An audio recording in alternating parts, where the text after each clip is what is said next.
Les gens, ça part dans tous les sens en ce moment. Apparemment, il n'y a pas seulement un revirement à 180 degrés de Donald Trump, mais carrément un deuxième qui suit immédiatement. Trump a officiellement prolongé son ultimatum à l'Iran et parle maintenant de négociations de paix. Mais officieusement, la raison est beaucoup plus explosive. Et Israël est déjà furieux. On assiste à du pur cinéma hollywoodien grandeur nature. Alors accrochez-vous bien, c'est parti. Si vous pensez avoir déjà tout vu dans la guerre contre l'Iran, détrompez-vous. Ce qui se passe actuellement en coulisses me laisse même sans voix. Mais avant de passer à la dernière prouesse de Trump, un petit point sur le porte-avions Ford. Il semblerait que l'USS Ford sera hors service pendant au moins 14 mois, probablement même 2 ans. Apparemment, il y a eu un incendie assez violent dans la buanderie. Alors je ne sais pas pour vous, mais pour moi, ça devient de plus en plus ridicule. Et les rapports laissent entendre qu'il ne s'agissait pas d'un simple incendie dans la buanderie, mais d'un impact de missile. Mais Trump n'admettrait évidemment jamais cela, et du coup, la honte autour de la buanderie ne fait que grandir. De plus, je vous avais parlé ce matin de l'attaque contre les ambulances israéliennes à Londres. Et il y a du nouveau là-dessus aussi. Et je commence à vraiment m'énerver. Fait intéressant, les ambulances incendiées étaient justement en fin de service et n'étaient donc plus utilisées. Cela signifie qu'une grosse somme d'assurance va devoir être payée. Et ça devient encore plus fou.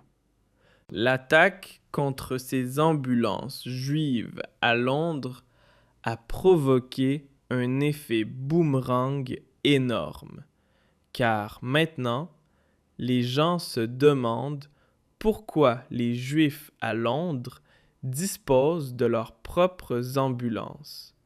Et, en enquêtant davantage, ils découvrent qu'ils ont aussi des véhicules de police spéciaux. Donc, si tout cela n'était qu'une opération sous fausse bannière pour se faire passer pour la victime et en plus escroquer l'assurance, alors là, je suis vraiment furieux. Ce qui se passe en ce moment dépasse tout ce qu'on pourrait imaginer. Mais mes chers spectateurs, accrochez-vous bien, car maintenant, on arrive au vrai spectacle. Trump avait lancé son ultimatum pour la destruction complète du Moyen-Orient, et celui-ci devait expirer dans environ 6 heures. Mais voilà qu'il y a eu directement 2 grands retournements. Voyons d'abord le premier, puis le second.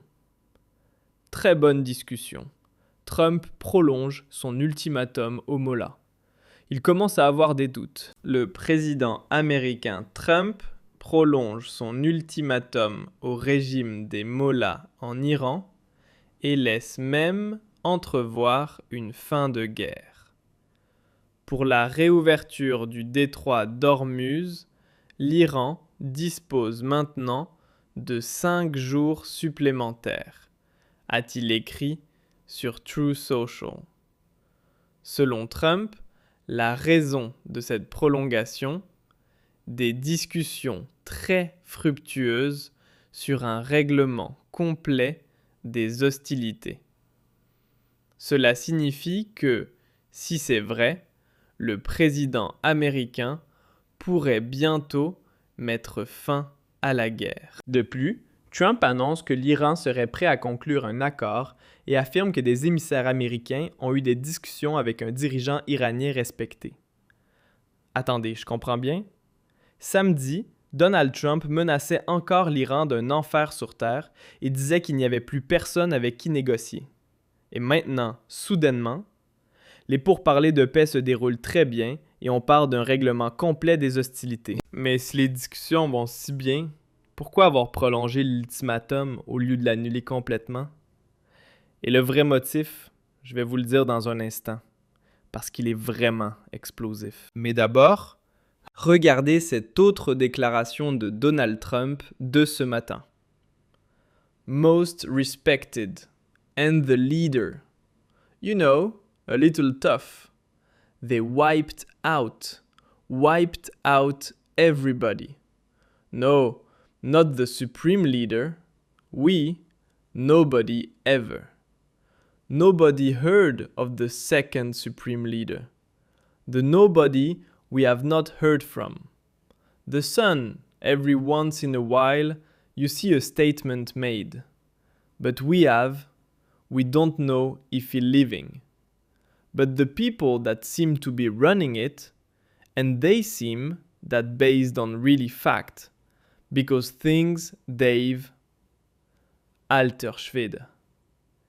Eh bien là, je suis littéralement tombé de ma chaise. Trump dit donc qu'il a eu des discussions avec quelqu'un dont il croit que cette personne tient désormais les rênes. Et non, ce n'est pas le fameux nouveau super génie étonnant.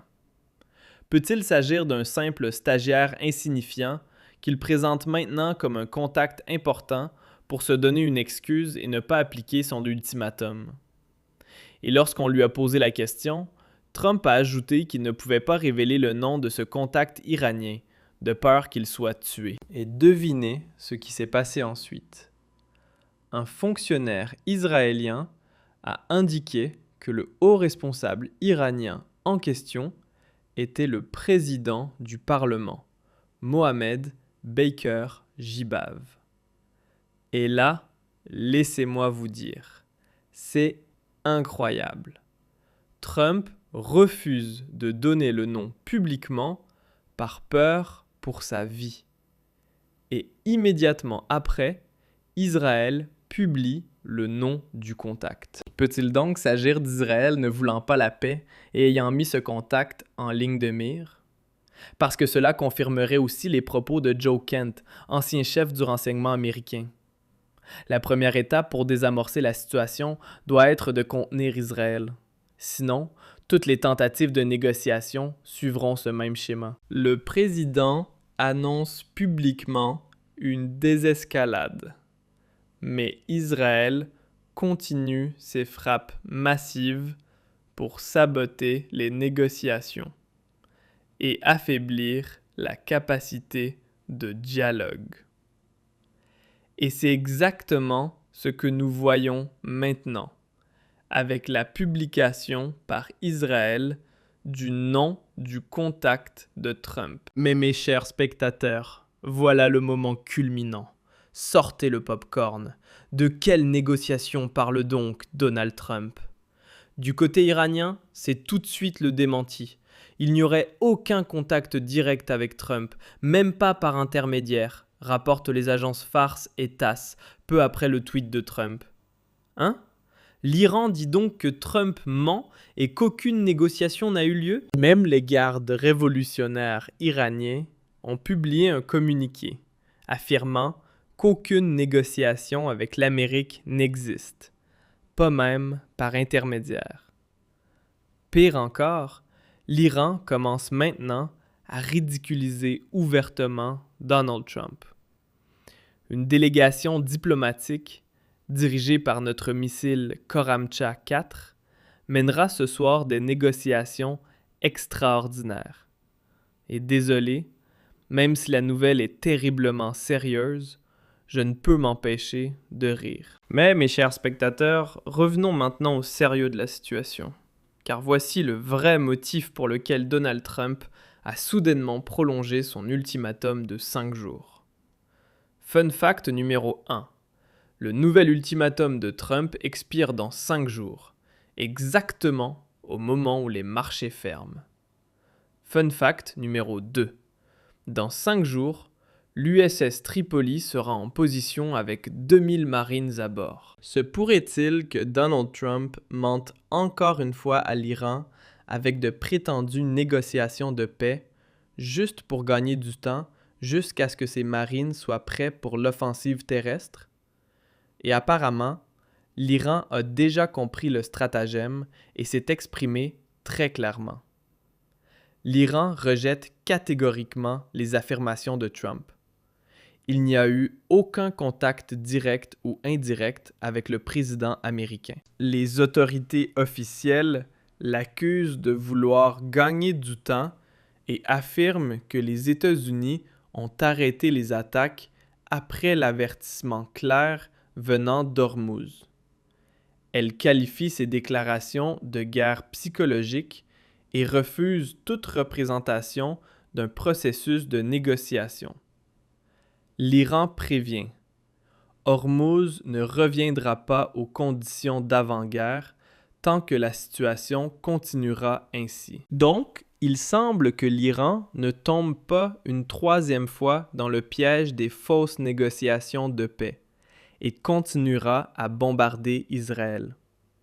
Et, à ce stade, il devrait être clair que l'Iran ne négociera plus avec Donald Trump, car il a déjà été trompé par lui à 3 reprises. Un médiateur puissant d'un autre pays doit maintenant intervenir pour négocier la paix. Peut-être la Chine ou la Russie. Et c'est exactement le point que personne ne peut plus ignorer. Trump menace à nouveau avec des pourparlers de paix pour gagner du temps en vue de la prochaine escalade. Et en parallèle, Israël saisit chaque opportunité d'escalade en arrière-plan. Tout cela est un véritable délire aux conséquences mondiales. Alors, selon vous, quelle est la situation réelle ? Trump veut-il vraiment la paix ou prépare-t-il déjà le prochain coup ?